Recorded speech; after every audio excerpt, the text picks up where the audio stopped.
Assalamualaikum warahmatullahi wabarakatuh.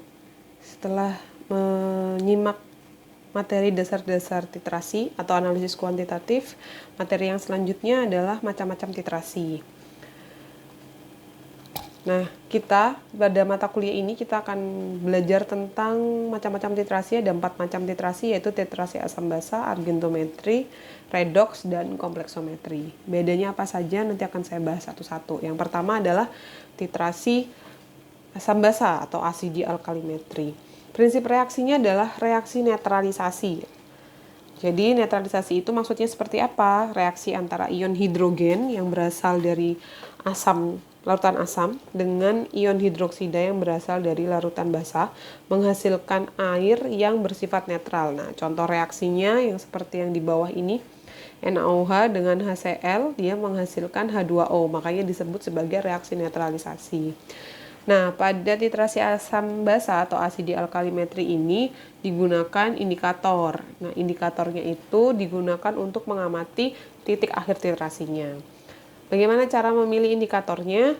Indikator itu dipilih pada rentang terjadinya titik akhir titrasi. Nanti macam-macam indikatornya ada di slide berikutnya.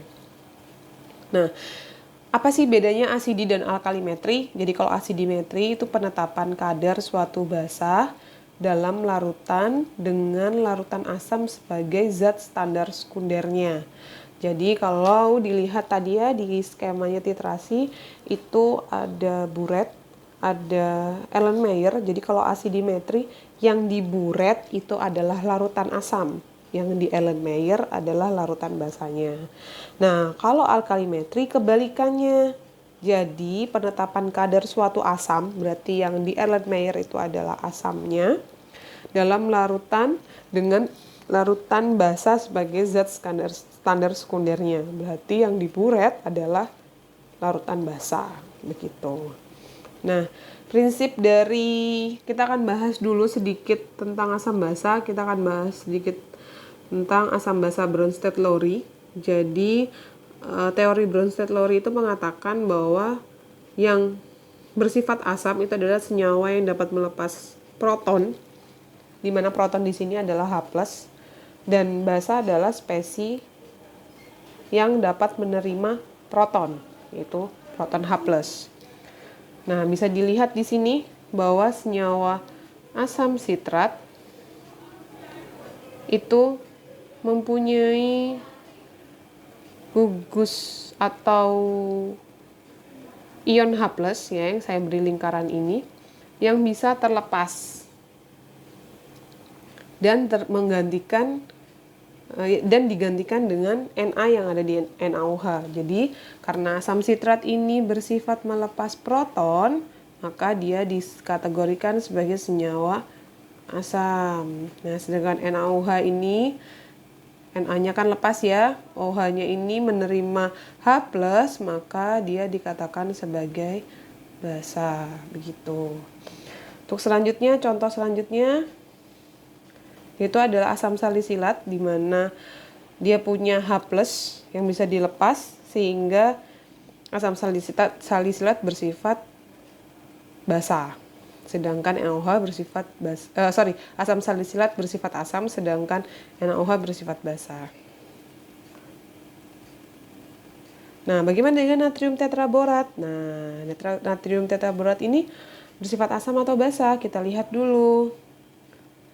Na, jadi ya, tadi yang sebelumnya ya, Na di sini awalnya adalah Na-nya.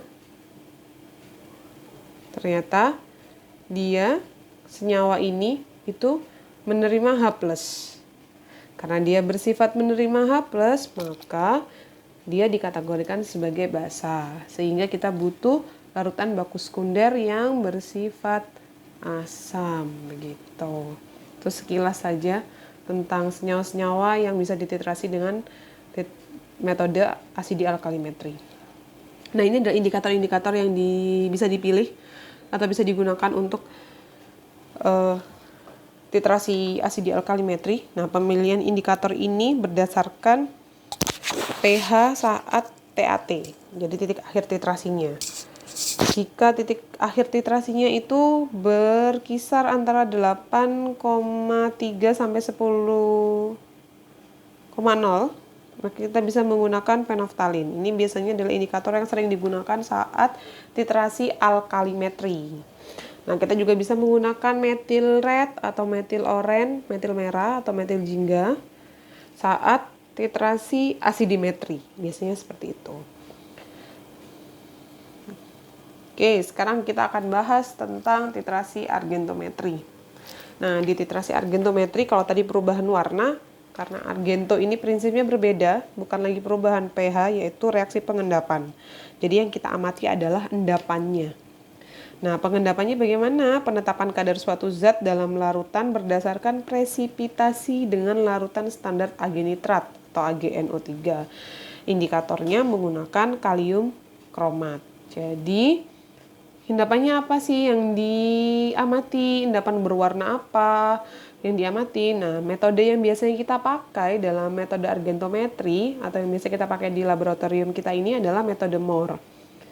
Jadi, metode ini tuh biasanya digunakan untuk penetapan garam klorida. Nah, contohnya di sini adalah MCl. MCl ini M-nya bisa diganti dengan apapun. Bisa Na, bisa K, bisa Ba, dan sebagainya. Pokoknya garam klorida. Jadi M-nya itu bisa diganti dengan logam apapun. Tapi belakangnya harus ada kloridanya. Nah, bagaimana caranya? Larutannya itu garam klorida ini dititrasi secara langsung menggunakan baku sekunder Ag nitrat atau AgNO3. Kita menggunakan indikator kalium kromat dengan pengamatan TAT-nya adalah endapan merah Ag kromat. Bagaimana bisa endapan merah Ag kromat itu terbentuk? Nah, ini reaksinya. Jadi yang awalnya garam klorida ini bereaksi dengan AgNO3. Dia membentuk AgCl dan garam nitrat. Nah, setelah semua garam itu bereaksi dengan AgNO3, maka dia sudah tidak bisa, saat semuanya sudah bereaksi, maka sudah tidak ada lagi garamnya atau M-nya yang dapat mengikat Cl. Tidak ada Ag lagi yang dapat mengikat Cl, sehingga AgNO3-nya itu akan terikat pada ion kromat, membentuk Ag kromat. Begitu. Tadinya kan AgNO3 bereaksi dengan Cl, membentuk AgCl. Saat Cl-nya ini sudah habis bereaksi, maka sudah tidak ada Ag yang dapat terikat dengan Cl. Tidak ada Cl yang dapat terikat dengan Ag, sehingga kemungkinannya adalah Ag mengikat kromat dari indikator tersebut, membentuk Ag kromat. Nah, AgCl ini warna endapannya adalah putih, sedangkan Ag kromat itu endapannya berwarna merah. Jadi titrasi akan dihentikan saat terbentuk endapan merah dalam endapan putih. Tidak endapan merah semua, berarti saat endapan putih terus ada titik-titik endapan merah, maka titrasinya bisa dihentikan. Jadi endapan putihnya harus lebih banyak daripada endapan merah. Nah, titrasinya harus berjalan netral atau sedikit alkalis. Kenapa? Kalau asam, Ag kromatnya larut. Jadi titik akhir titrasinya jadi sukar diamati. Kalau pH-nya tinggi, lebih dari 10, maka AgNO3-nya itu akan bereaksi dengan basah, sehingga titik akhir titrasinya akan salah. Jadi AgNO3-nya tidak hanya bereaksi dengan garam klorida ataupun kromat, tapi dia juga bereaksi dengan pH basahnya tersebut atau suasana basahnya tersebut, sehingga titik akhir titrasi yang diamati akan salah. Nah, yang ketiga adalah titrasi redoks, di mana prinsip dari titrasi redoks itu adalah reaksi reduksi oksidasi. Nah, reaksi reduksi oksidasinya bagaimana? Biasanya senyawa baku sekundernya itu adalah oksidator. Dan biasanya dipilih yang oksidator kuat. Dan sampelnya adalah reduktor. Bisa juga sebaliknya. Baku sekundernya itu reduktor, sampelnya oksidator. Jadi intinya ada yang bersifat oksidator, ada yang bersifat reduktor. Nah, indikatornya bagaimana? Kadang butuh indikator, kadang tidak. Nah, bagaimana membedakannya yang butuh indikator dan tidak membutuhkan indikator? Nah, titrasi redoks itu ada dua. Yang pertama adalah titrasi permanganometri, yang kedua adalah titrasi iodo-iodimetri. Nah, kalau titrasi bedanya apa? Kalau titrasi permanganometri itu adalah larutan baku sekundernya kalium permanganat, KMNO4. Larutan baku primernya bisa pakai asam oksalat, bisa pakai natrium oksalat. Sama saja. Indikatornya tidak butuh indikator karena KMNO4 itu bisa sebagai indikator. Jadi KMNO4 itu bertindak sebagai baku sekunder dan indikator atau disebut juga sebagai autoindikator. Jadi dia dapat melakukan atau dapat terjadi perubahan warna tanpa adanya penambahan indikator. Namun larutannya atau suasananya harus asam. Nah, kenapa larutan atau titrasinya harus dilakukan dalam kondisi asam? Hal tersebut dikarenakan KMNO4 ini sifatnya oksidator kuat. Jika dia diberi atau dilakukan pada kondisi basa atau netral, maka dia akan cenderung membentuk endapan MnO2. Nah, endapan MnO2 ini berwarna coklat. Nah, saat endapan ini terbentuk, maka TAT-nya atau titik akhir titrasinya sukar untuk diamati karena warnanya akan menjadi coklat, warna larutannya akan menjadi coklat, endapan MnO2-nya pun akan terbentuk semakin banyak dan semakin banyak. Begitu. Nah, kalium permanganat sendiri itu adalah larutan baku sekunder yang butuh perlakuan khusus. Jadi pertama, karena dia sifatnya oksidator kuat ya, jadi penyimpanannya harus dalam botol gelap, botol kaca, botol gelap, dan dijauhkan dari sinar matahari ataupun sinar lampu. Jadi botol kaca, walaupun sudah pakai botol gelap, sebaiknya dilapisi aluminium foil. Hal tersebut untuk mencegah adanya oksidasi, perubahan warna. Jadi bukan oksidasi, dia tereduksi perubahan terbentuknya endapan atau perubahan warna atau perubahan konsentrasi yang begitu drastis. Nah, selain itu saat membuat KMNO4 itu harus diinapkan. Jadi kalau butuh mau titrasi besok, maka kalian harus membuat larutan KMNO4 ini 1-2 hari sebelumnya. Jadi kalau besok paling tidak hari ini atau kemarin buatnya, lalu didiamkan. Kenapa didiamkan? Karena sifatnya tidak stabil, dia kadang itu harus terbentuk MnO2. Nah, terbentuk MnO2 dengan sendirinya. Jadi harus distabilkan dulu sampai sisa MnO2-nya itu diharapkan sudah mengendap semua. Nah, saat hendak melakukan titrasi, maka KMNO4-nya harus disaring gitu. Nah, disaringnya sebaiknya pakai gelas bowl, bukan pakai kertas saring. Kenapa? Karena kalau pakai kertas saring itu bisa bereaksi dengan KMNO4-nya. Sehingga harus pakai gelas bowl. Begitu. Nah, selain itu KMNO4 ini karena harus perlakuan khusus ya, harus dibuat sebelumnya, harus diinapkan, harus disimpan dalam botol gelap, ditutup aluminium foil. Selain itu pembuatan KMNO4 pun ini juga perlu pemanasan di awal begitu. Nah, larutan untuk memberi suasana asam di larutan itu sebaiknya kita pakai H2SO4. Kita tidak boleh pakai HNO3 ataupun HCl. Kenapa? Kalau pakai HCl itu Cl-nya akan bereaksi dengan KMNO4 sehingga membentuk endapan MnO2. Jadi endapan MnO2 ini adalah endapan yang mengganggu proses titrasi. Jadi kita harus cegah endapan ini terbentuk. Nah, salah satunya ya dengan cara H2SO4 itu, menggunakan H2SO4 itu. Jadi dia tidak akan membentuk endapan MnO2 begitu. Nah, titrasi iodometri bedanya dengan permanganometri tadi, larutan baku sekundernya yang berubah, yaitu larutan baku sekunder menggunakan I2 atau larutan iodium. Sedangkan larutan baku primernya itu adalah kalium iodat, KiO3. Nah, ada perlakuan khusus lagi untuk iodometri. Larutan iodium itu tidak bisa langsung distandarisasi dengan kalium iodat ini atau KiO3 ini. Dia harus distandarisasi dengan Na2S2O3 atau natrium tiosulfat. Nah, natrium tiosulfat ini dibakukan oleh KiO3. Jadi ada 3 kali titrasi. Pertama, titrasi KiO3 dengan natrium tiosulfatnya. Lalu pembakuan antara Na2S2O3 dengan I2. Kemudian yang ketiga adalah I2 dengan sampel. Biasanya kalau pakai iodometri, untuk kita pakai sampelnya adalah vitamin C. Gitu.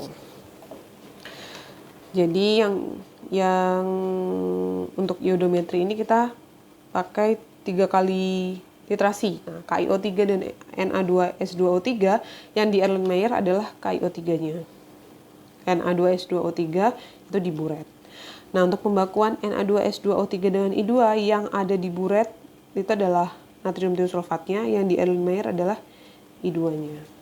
Untuk sampel I2-nya ini di buret, sampelnya di Erlenmeyer. Begitu ya. Jadi untuk pembakuan semuanya yang di buret adalah Na2S2O3, yang berbeda hanya di Erlenmeyer-nya. Jadi saat pembakuan pertama pakai KiO3, pembakuan yang kedua di Erlenmeyer-nya adalah I2. Nah, indikatornya kita butuh indikator kalau yang ini. Indikatornya butuh amilum. Nah, amilumnya ini harus fresh, jadi dibuat baru. Saat kita mau titrasi hari ini, maka amilumnya juga dibuat hari ini. Begitu. Kenapa sih harus pakai amilum? Sebenarnya tanpa pakai indikator pun tuh sebenarnya sudah bisa. Namun perubahan warnanya itu tidak terlihat dengan jelas atau tidak nampak dengan jelas, sehingga kita butuh bantuan supaya perubahan warnanya itu bisa jelas sekali. Nah, bantuannya adalah dengan amilum ini. Jadi perubahan warnanya jelas dari bening menjadi biru dongker, atau sebaliknya dari biru dongker menjadi bening. Nah, begitu. Nanti coba dicari tahu lagi tentang titrasi iodometri, biasanya dipakai untuk sampel apa. Gitu ya. Nah, yang keempat adalah titrasi kompleksometri. Prinsipnya adalah pembentukan senyawa kompleks antara kation dengan zat pembentuk kompleks. Biasanya kalau kompleksometri itu kita biasanya menganalisis kadar dari logam. Nah, logam yang biasanya kita gunakan atau yang bisa dipakai untuk titrasi kompleksometri itu adalah logam dengan valensi 2. Contohnya Ba, Ca, lalu Fe, Ni, dan sebagainya. Pokoknya yang valensinya 2. Tapi kalau Fe biasanya kita lebih pakai ke permanganometri, lebih cenderung ke permanganometri. Kenapa? Karena kalau Fe2+ tuh sifatnya nggak stabil. Harus dengan biasanya bentuknya adalah Fe3+, sehingga kita agak susah kalau menganalisis Fe2+, begitu. Nah, larutan baku yang dipakai itu adalah larutan Na2-EDTA, di mana indikatornya yang dipakai juga berbeda dengan yang lain, yaitu EBT. Indikator ini itu adalah yang dapat membentuk senyawa kompleks dengan logam. Begitu. Contohnya adalah EBT, Erythrom Black Tea. Nah, TAT-nya itu berubah dari warna merah anggur menjadi biru. Dan titrasinya harus dilakukan pada pH 8-10. Kenapa seperti itu? Karena, nah ini saya jelaskan dulu. Reaksinya antara M ini adalah metalnya atau logamnya dengan indikator. Jadi awalnya larutan logamnya diletakkan di Erlenmeyer. Lalu kita beri ke Erlenmeyer-nya adalah indikatornya, sehingga logam bereaksi dengan indikator membentuk M indikator ini. Kemudian dititrasi dengan EDTA, sehingga EDTA ini menggeser indikatornya dan berikatan dengan logamnya membentuk M EDTA. Saat EDTA itu sudah berhasil mengambil atau menarik logamnya dari ikatan M indikator ini, maka indikatornya akan terlepas sendiri, membentuk indikator yang sendiri membentuk warna biru. Jadi indikator dan logam itu berwarna ungu, kemudian dititrasi dengan EDTA dan berubah menjadi warna biru gitu. Nah, kenapa sih harus dilakukan dalam pH 8-10? Karena pada pH 8-10 tersebut EBT-nya atau indikatornya itu berwarna biru dan kompleksnya berwarna merah anggur. Jika dilakukan pada pH 5 sampai 5, maksudnya pH asam ataupun pH yang terlewat basah lebih dari 10, EBT itu berwarna merah sehingga susah untuk mengamati perubahan warnanya. Jadi kalau biru dengan merah anggur itu kan kontras sekali, sedangkan merah dengan merah anggur itu kan tidak terlalu kontras perbedaan warnanya, jadi agak susah diamati. Nah, pH-nya harus dipertahankan pada 8 sampai 10. Karena cara mempertahankan pH-nya yaitu dengan menambahkan buffer basah atau larutan penyangga basah sehingga pH-nya tetap 8 sampai 10. Nah, reaksi logamnya itu dengan EDTA itu menghasilkan H+. H+ ini kan sifatnya asam. Kalau dititrasi tanpa menggunakan larutan buffer, maka larutan tersebut akan berubah menjadi asam, sehingga EBT-nya akan berubah warna menjadi merah, bukan biru seperti yang kita inginkan. Begitu. Sehingga untuk menghindari perubahan pH yang ke arah asam, maka diberikan buffer basah atau larutan penyangga basah untuk mempertahankan pH-nya antara 8 sampai 10 supaya tidak mengganggu titik akhir titrasinya. Nah, ini adalah instrumentasi titrasi. Jadi ada buretnya harus disangga dengan klem dan statif. Kemudian ada Erlenmeyer. Erlenmeyer itu berisi dengan larutan baku primer dan atau sampel. Begitu, lalu diberikan indikator dan siap untuk dititrasi. Nah, ini adalah teknik titrasi yang benar. Tangan kiri memegang keran atau klepnya dengan posisi gambar seperti itu. Kemudian tangan kanan memegang atau menggoyangkan Erlenmeyer. Nah, saat menggoyangkan Erlenmeyer itu tangan kiri tidak boleh lepas dari klepnya. Jadi harus menempel, tetap standby antara klep dan Erlenmeyer-nya. Jadi bekerja bersama. Jadi saat nanti terjadi perubahan warna, maka klepnya bisa langsung cepat-cepat ditutup. Jadi tidak boleh satu tangan saja yang bekerja. Nah, pembacaan buretnya itu menggunakan meniskus bawah. Nah, yang benar adalah yang kanan. Yang benar adalah yang kanan, yaitu meniskus bawah, maka ini dibacanya adalah 50 ml. Nah, yang kiri ini salah. Kita boleh pakai meniskus atas seperti yang kiri jika larutannya itu gelap. Contohnya KMNO4, warna larutannya kan gelap. Ataupun I2, itu juga warna larutannya gelap. Jadi yang kita baca adalah meniskus atas. Tapi saat menggunakan larutan yang bening, maka yang dibaca adalah meniskus bawahnya. Karena kalau pakai larutan gelap kan kita tidak bisa mengamati meniskus bawah dengan jelas. Gitu. Nah, ini berapa kira-kira yang terbaca oleh mata? Nanti silahkan dijawab saat diskusi ya. Jadi berapa yang terbaca skalanya di buret oleh mata Anda? Yang ini bagaimana? Silahkan dibaca. Nanti kita cocokkan saat diskusi. Terima kasih atas perhatiannya, semoga bermanfaat. Wassalamualaikum warahmatullahi wabarakatuh.